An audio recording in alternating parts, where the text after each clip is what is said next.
Good morning সবাইকে। দেখো, আজকের এসকিউএল ক্লাসে যেটা আমি করাচ্ছি সেটা হলো টেবিলটাকে আমি একটু মডিফাই করে নিয়েছি। স্টুডেন্ট টেবিলটাকে একটা কলাম বাড়িয়ে নিয়েছি। টেবিলটার মধ্যে রোল আছে, নেম আছে আর মার্কস আছে। এবার এই টেবিলটা থেকে কিভাবে কলাম ডিসপ্লে করা যায় সেগুলো দেখাবো। আগে একটা কলাম শুধু নেম ডিসপ্লে করব, তো কি লিখব? Select name from student. দেখো শুধু নেম কলামটা দেখালো, ঠিক আছে। ধরো রোল আর নেম দুটো কলামই দেখতে চাইছি, তাহলে কি লিখবো? Roll comma name from student. দেখো দুটো কলাম দেখালো। আর যদি আমি তিনটে কলামই দেখতে চাই তাহলে আমি স্টারও দিতে পারি, অথবা এরকম ভাবে তিনটে কলামের নামও লিখতে পারি, তাহলেও একই জিনিস আউটপুটে আমরা দেখতে পাবো।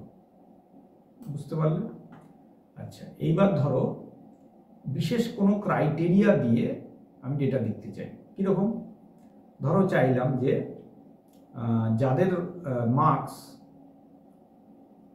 95-এর বেশি শুধু তাদের মার্কসটা দেখব। কী করে করব? তো প্রথমে এটা তো একই লিখবো, আলাদা কিছু হবে না। এখানে একটা হোয়ার দিয়ে কন্ডিশন দেব, হোয়ার মার্কস গ্রেটার দেন 95। ব্যাস, দেখো শুধু যাদের একটাই আছে সেটাই দেখালো, ঠিক আছে। আচ্ছা, এইবার ধরো মানে বিভিন্ন রকম ক্রাইটেরিয়া অ্যাড করে করে আমাদের দেখতে হবে। তো শুধু গ্রেটার দেন দিলে এরকম হবে, লেস দেন দিলেও এরকম হবে, ইজিক্যাল টু দিলেও এরকম হবে, ঠিক আছে। তো বুঝতে পারছো নিশ্চয়ই, সহজ এটা এগুলো।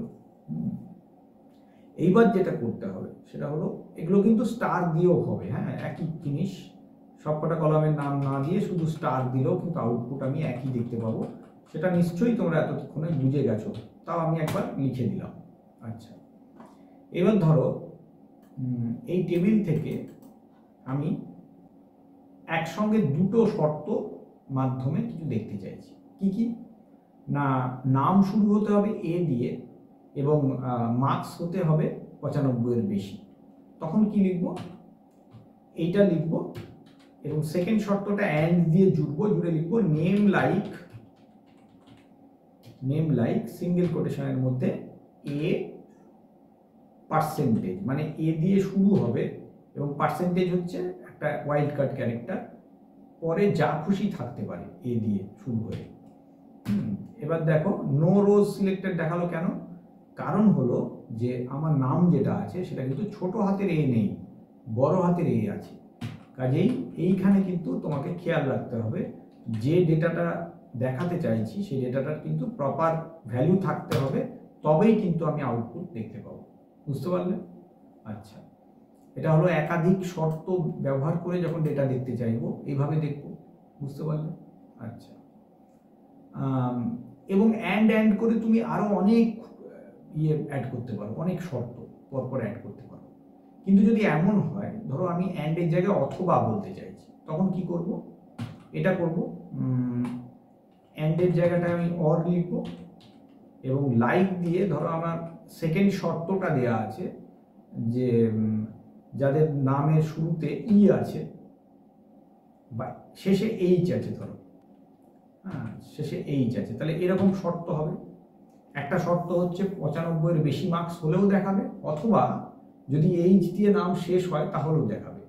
তাহলে দুটোই দেখাবে। দেখা যাক, দেখো দুটোই দেখাচ্ছে। বুঝতে পারলাম? তাহলে এইভাবে আমরা মানে সাধারণ এসকিউএল সিলেক্ট স্টেটমেন্ট ব্যবহার করে এক বা একাধিক কলামকে দেখতে পাবো। বুঝতে পারছো? এবার চাইলে আমরা এটাকে আরো অনেকটাই জটিল করতে পারবো, মানে এ ধরনের আরো অনেক প্রশ্ন আসবে যেগুলো আমাদের এইভাবে দেখাতে হবে। সেগুলো আমি পরবর্তী ক্লাসগুলোতে করাবো।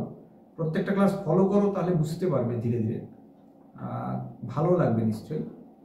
থ্যাংক ইউ সকলকে। আজকের ক্লাসে এইটুকুই রাখছি। আবার পরের ক্লাসে নেক্সট অংশটা আবার একটু করাবো, ঠিক আছে।